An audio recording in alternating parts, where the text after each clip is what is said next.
Howdy folks, welcome to the Daily Coin. My name is Rory, and this broadcast is being brought to you on the Gadfly platform, the Gadfly multi-channel network, and this is a public interview and today is Friday, October the 11th, 2019. I have the very distinct honor and great pleasure of welcoming back to the Daily Coin a gentleman who I hold in very high regard, very high esteem.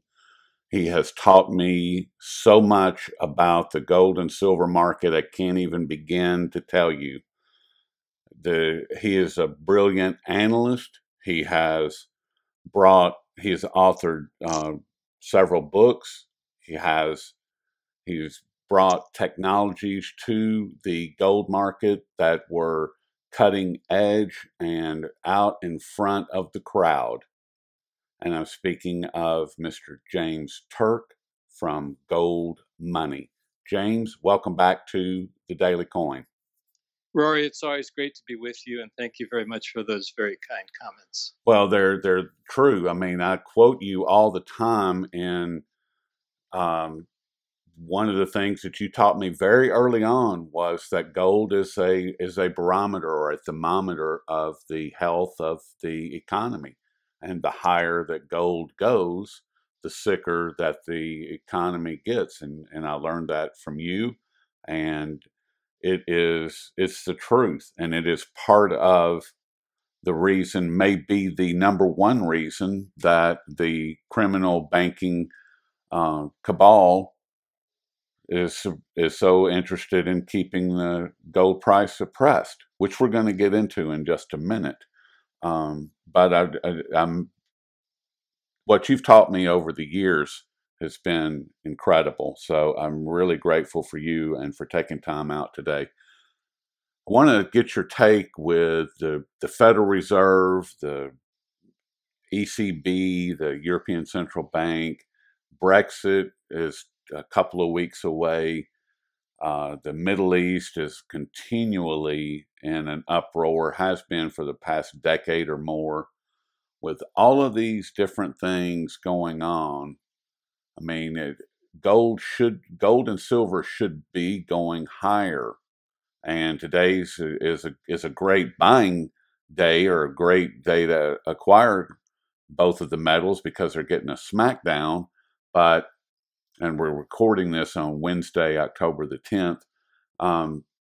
What is your take, James, for the remainder of 2019 and even into the first quarter of 2020? How do you see the market kind of playing out? Yeah, we are getting a little bit of selling pressure here, but you have to look at the big picture. And the big picture is the trend has been up. We've had a good summer. Gold rallied and silver rallied into September. And we have a little bit of a pullback, which is sort of, normal. It's not an unusual event. But, gold and silver are like any other asset. You want to buy them when they're undervalued. And both precious metals are undervalued now for so many reasons. You mentioned the Federal Reserve, for example. They're in a printing mode again, Rory. And whenever the Federal Reserve prints, they debase the dollar, and that means the price of gold rises in terms of dollars. Exactly. And all of the other items that are on the table, I mean, is there any one thing that we can point to and say this is the reason that gold and silver began moving higher? A few months ago, was it the trade wars that Trump instituted with the world? I mean, or was it the rumors coming out of the Fed, or is it just the combination of this whole cauldron of goo that is just gold friendly news? Yeah, it's really a combination. It's really hard to point to any one specific event. There are so many events out there. But we can say that there is one specific event as to why the gold price has been rising over the long term. And that's because of central bank money printing. An ounce of gold, when the Federal Reserve was created in 1913, you could exchange $20.67 for 1 ounce of gold. It's been basically a one-way street since then. Obviously, there have been ups and downs, but the trend has been up. And the reason why the trend has been up is because of central bank money printing. But an ounce of gold in 1913 bought a man's suit, and an ounce of gold here today in 2019 bought a man's suit. So what you need to do is you need to calculate purchasing power. You need to calculate the price of goods and services in terms of ounces of gold or grams of gold to truly understand what's happening to the debasement of the US dollar. When the price of gold goes up, it's not because of anything other than central bank monetary debasement, reducing the purchasing power of the dollar. And that's it. That's the simple, in your face explanation of why gold goes higher, because of central bank printing. Period. Exactly.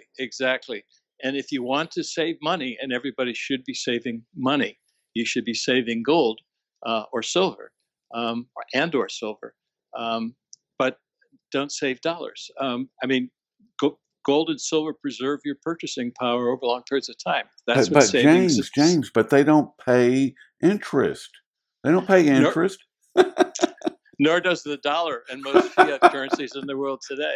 And I can't eat gold. I mean, no, but you can buy food with gold, and you can buy anything else with gold. Rory, I remember growing up as a kid in Ohio in the early 1950s, and my parents would drive the family car into the local gas station, and they would fill up the family car with $2 silver, $2, and the car would be full. Today, you can take the silver content of those $2 silver and still fill up the family car. That shows how gold and silver preserve purchasing power over long periods of time. Now, the problem with the dollar, there are a couple things, but the major one is that what you're earning in interest is less than the inflation rate in any current year. In other words, let's say you can earn 1% these days on a savings account. Well, the inflation rate is higher than 1%. Yep. So you're losing the difference between what you're earning in interest income and the inflation rate. That's a no-win situation. The other problem with the dollar, of course, is counterparty risk. There's always the risk that those dollars could disappear because the bank that you have them in, folds up and disappears, or the federal government does something to, overnight change the purchasing power of the dollar, worse than just, periodic inflation. So you have those types of risks with any type of fiat currency, which is currency. When I use fiat currency, it's money that circulates because of government force. It's not because of currency that circulates because the market accepts it as currency, which is the case with gold and silver. So when you're buying gold and silver, you're basically relying upon their 5,000-year track record of preserving purchasing power. When you're buying, when you're holding dollars, relying on the track record of the Federal Reserve and the U.S. government. And it's only been 45, 50 years now since we've been departing from any kind of link to gold. And the odds are that the dollar is going to continue on this trend that it's been on for over 100 years now since the creation of the Federal Reserve. And in real terms, I mean, as far as the interest, you said, if you put money into a savings account and it pays 1%, well, that's a strong savings account in today's environment. And according to John Williams over at Shadow Stats, the rate of real inflation is somewhere around 9%, 8 or 9% annually. So you've got to be out in front of that just to break even. And if you're only getting 1% from your fiat currency, then gold looks great, because even if it doesn't pay interest, it doesn't lose anything, which is equally, if not more important, right? Exactly. And gold can pay interest if you lend it to somebody. Well, there you go. That's what you're doing with dollars. You get that interest income because you're taking a risk, what I call counterparty risk. When you own a physical asset like gold or silver, you're not exposed to any counterparty risk. The asset is in your control. It's money that you own. Yep. So that's a big fundamental difference from money that's in the banking system or even the paper currency you carry around in your pocket, because that's not your money. That's the Federal Reserve's money. Just take a look at the piece of paper at the top. It says Federal Reserve note. Right. Um, and so there's a fundamental difference between the two. And so what you need to do um, in order to preserve and accumulate wealth, you need to save money. And the way to do that is to accumulate gold and silver. Exactly. And I want to kind of shift gears because we've got a major piece of news that's come out in the last 10 days or so, and that is JP Morgan and being brought up on RICO charges. And that hasn't started making its way through the court system yet, but it's on its way. And those are very serious charges. And they are only used in cases of organized crime.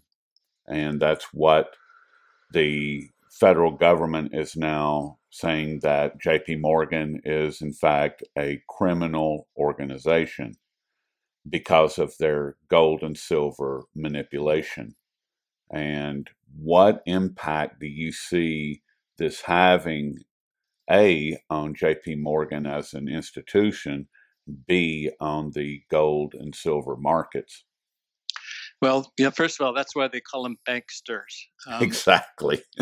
which is a term that's used quite frequently these days, and rightly so, because this is the first time that JP Morgan has had a criminal offense. There have been other criminal offenses recently under Jamie Dimons' leadership. But the bank is allowed to continue to operate, which itself should tell you a lot between why the government allows it to operate. It's basically serving the government's interests, because the banking system today no longer serves you and me. It serves the government in the country where it operates. And it doesn't necessarily serve your best interests or my best interests or the people's best interests. It serves the government's best interests. It makes the government look solvent. It provides the government with the dollars that it needs to and wants to spend, even though those dollars may have decreased purchasing power because of the policies that are being pursued by the banking system. The implications of this, though, are more serious because it's now focusing on the gold and silver market. The specific item that they're being charged with is called spoofing. What it is putting in fake orders in order to move the market one way or the other. Now, a lot of people are dismissing this as not being significant, but spoofing is a major part of the government manipulation of the precious metals markets. And the reason why this is a major part is the government has two tools that it uses to manipulate the market. One is the actual physical metal that it puts into the market from time to time to make the market believe that it's got a lot of gold, backing its words, which is the second tool, its words. In other words, there's a lot of propaganda. And in addition to propaganda, the agents for the government, like the big banks, do spoofing. They say, we've got, 1,000,000 ounces to sell at $5 above the market. And that's supposed to scare everybody. And it does scare a lot of people, and the day traders and the scalpers and the short sellers and whatnot. They see that and they start selling, and that puts pressure on the market and drives it lower. So what the government is doing when they're spoofing, or when the banks are spoofing on behalf of the government, they're driving the price of the metal lower, which is what the government wants to have happen, because the gold and silver are competitors to the dollar. It shouldn't be a competitor to the dollar. We should go back to constitutional money and make gold and silver once again the money of the country, which is what it was from the Coinage Act of 1792 up until 1971, when President Nixon, unconstitutionally, by the way, broke the link between precious metals and the paper dollar.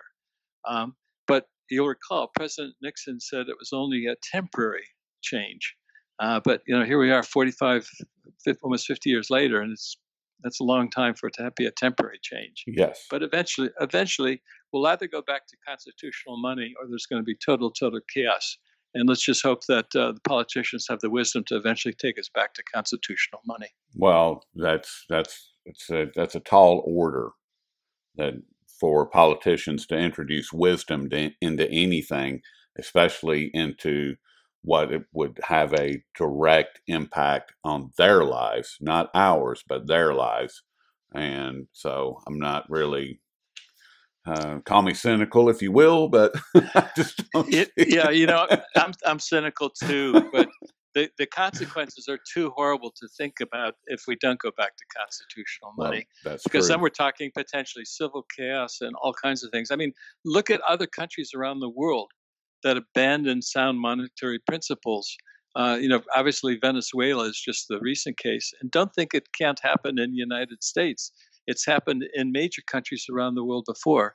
Uh, Germany was one of the highest per capita standards of living countries before it went into a currency collapse in the 1920s. And look what that brought on in the 1930s and 40s. Argentina is another example. In the 1930s, it had one of the highest per capita living standards in the world. And now it's um, largely economic problems one year after the other because of their currency issues. So, what I think the bottom line here, Rory, is that the future is unpredictable. We don't know how events are going to unfold. What we have to do is prepare as best as possible for an uncertain future. And one of the best ways to do that is to preserve purchasing power. And one of the best ways to preserve your purchasing power, in other words, the accumulated surplus that you've managed to acquire, from working and saving after meeting your ongoing living expenses, to accumulate that purchasing power, is to have some ownership of gold and silver. Couldn't agree more. And with everything that's going on that we've just discussed, just a brief synopsis, James, with Russia and China continually acquiring gold, both of these nations have vowed to introduce a cryptocurrency. And there's a lot of speculation, including on my part, that there will be a gold backed cryptocurrency possibly coming out of China, possibly coming out of Russia, possibly coming out of, like, with the BRICS alliance or the Shanghai Cooperation Organization or something of that nature. What do you see? What I see is both of those countries accumulating more and more gold. And I think the logic that I was just explaining with regard to us as individuals to prepare for an uncertain future to accumulate gold is being applied by both of those countries at the government level. Yep. Both of the central banks have been accumulating more and more gold. Um, they're not going to push the existing monetary system over the edge of the cliff. It's not to their advantage to do that. It's it's to their advantage to continue accumulating gold while it's cheap and undervalued. Um, that's just what a sound investor would continue to do. Um, you know, Years ago, Warren Buffett said that if you eat hamburgers for your entire life, you don't want to see the price of hamburgers rising. You want to see the price of hamburgers low so that you can buy them on the cheap. And he was applying that example to the stock market. He couldn't understand why people get excited by rising stock market prices because you want to accumulate things when they're undervalued. So, the fact that we see Russia and China accumulating all of this gold is an indication to me that they're preparing for an uncertain future in the best possible way, which is to have that gold in their vaults in their country, just in case the existing international monetary system does break down. And in my mind, it will break down because it's unsustainable because of the amount of debt that is being carried around the world at so many different levels, but particularly at government levels. Yes. Too many promises have been made. Some of those promises are going to be broken. It's just a reality that you can't promise more than you can deliver. That's correct. Well, you can, but the piper has to be paid at some point, and he always does. Piper Exactly. always demands payment. So, last thing, James, and then I'll let you get back to your afternoon. At the beginning, I said that you were the director of Gold Money. You're actually the founder of Gold Money, and you introduced BitGold, which was the technology that I was referring to. and that was really it really had an impact on the overall market. It's really changed things. There's been a lot of other digital current digital gold come to the market since you introduced BitGold, and you also introduced and founder of the Lend Borrow Trust Company, which is actually lends based on gold and silver. And if you would, I know that there's been some changes with Lend Borrow Trust in relation to gold money. And if you would, James, just give us an update as far as what's going on with that organization. Okay. Well, let's start with Gold Money first. Then we can get into Lend and Borrow Trust. Okay. I'm as you say, the founder and lead director of Gold Money. Gold Money is going very, very well. The basic basis on which we operate is that we provide our customers with assurances of integrity that their gold is safe, because gold is the bedrock asset in your portfolio, and you don't want to take risks with it. So you have to be certain that your gold is stored safely and securely in whichever vault you choose to have that gold stored. And what we offer is 14 different vaults operated by third-party companies in different countries around the world. So you have different political and geographic diversification. If you choose to store in different vaults, you can pick and choose which vault you want to store in. And one of the key elements to providing those insurances of integrity is, of course, the audits that we provide and make available to our customers so that they know that the gold that they see recorded in their holding when they go online to access their, their, their holding through Gold Money is actually there and sitting in the vault, insured, safe, and as secure as it can possibly be. So I will say, though, that Gold Money does operate legally 100% throughout the world. And sometimes we do get complaints about the requirements that we have for meeting our Know Your Customer and anti-money laundering requirements. But basically, that means that we have to know who our customers are, have a residence address that we can contact them at, and current information. So when you open a relationship with Gold Money, you can expect that you're dealing with Gold Money as you're dealing with any other financial institution these days. But we're operating outside the financial network because you're dealing in gold and silver, and you're storing gold and silver. Right. Lend and Borrow Trust Well, recently. let me interrupt you real quick Yeah. because there's been, and I need to ask this specifically, there's been the rumor, and with the group the subscription service that I'm with is called the Gadfly, and the there's at least one member of the Gadfly who has heard that there was some issues with people being able to withdraw their gold or get their gold or something. I mean, is that what's going on with that? The basis of Gold Money is that there's always a one-to-one relationship between the gold and silver, platinum and palladium that you own with the gold and silver, platinum, palladium in the vault. Each customer has that assurance, and that's where the audits come in. If there's been any delay or any issues, it's simply because customers have not updated their current address if they've moved, for example, Okay. or their current driver's license, if their previous driver's license or passport, for example, has expired. There are two basic pieces of information we need from everybody, and this protects the individual as well as Gold Money to assure that we operate in accordance with the laws where we are operating. And that's basically, we need to know who our customers are, have an address, and secondly, have some kind of photo government issued ID, be it a Okay. driver's license or a passport. All right. So that's key, is having that information up to date. Exactly. Okay. And So that could be every that could be some of the issue that is creating these questions that are out there. well, these questions come up from time to time, and there's always something that explains it. We've been operating now since 2001, so 18 years of operation, and there are always things that come up. But we continue to operate, and every day we're doing hundreds of transactions from fiat currency to metal, metal to metal, metal withdrawals, and you name it, we do it. So There, there you the go. Well, thank you the for that. assurance.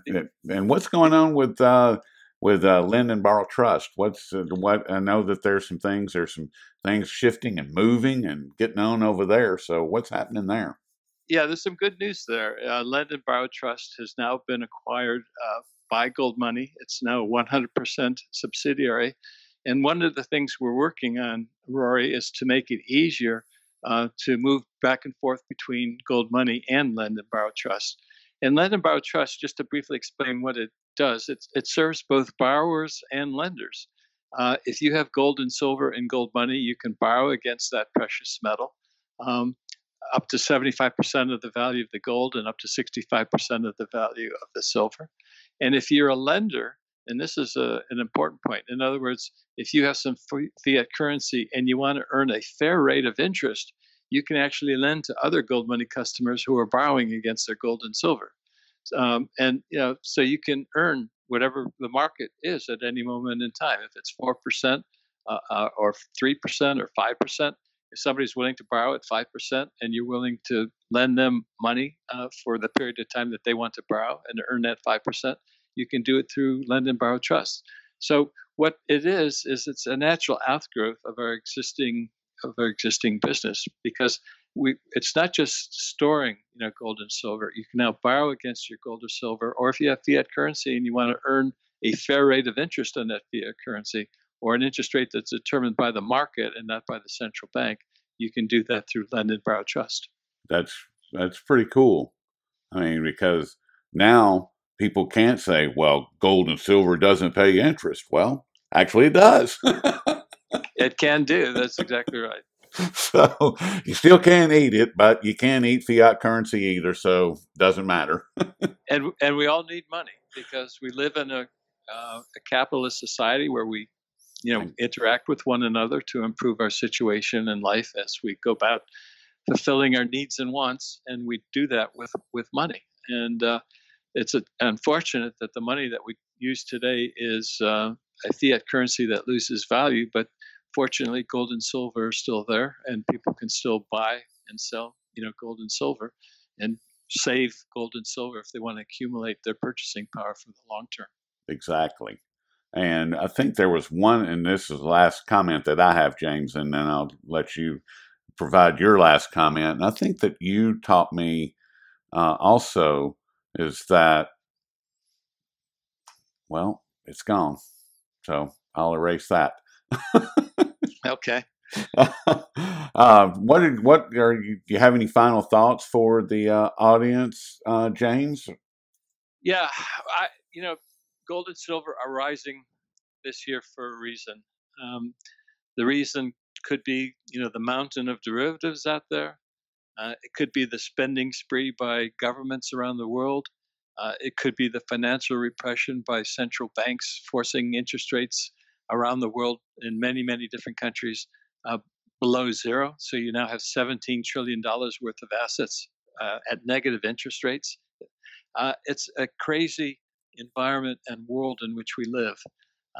And what we have to do is think sanely. We have to remove ourselves from some of this craziness and go back to basics.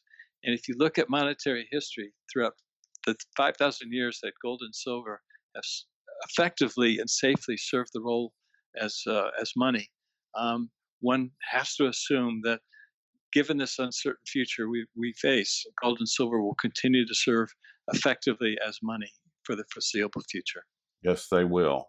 And one of the things that I believe it was you that taught me, James, was that when we acquire gold and silver, we're actually betting against these crazy monetary policies and fiat currencies that are out there. And that has served me quite well. I love taking my fiat currency and converting it into a hard asset that has been around for 5,000 plus years and will continue to be around for another 5,000 plus years. So I appreciate all of your time today, James. This has been really awesome getting to catch up with you. It's been entirely too long since we've spoken, and I can assure you that it will not be that long before we speak again. Uh, Hope, go Thanks, ahead. Rory. It's always great to speak with you. Same here, and you have a wonderful afternoon, and thank you for everything. Thank you.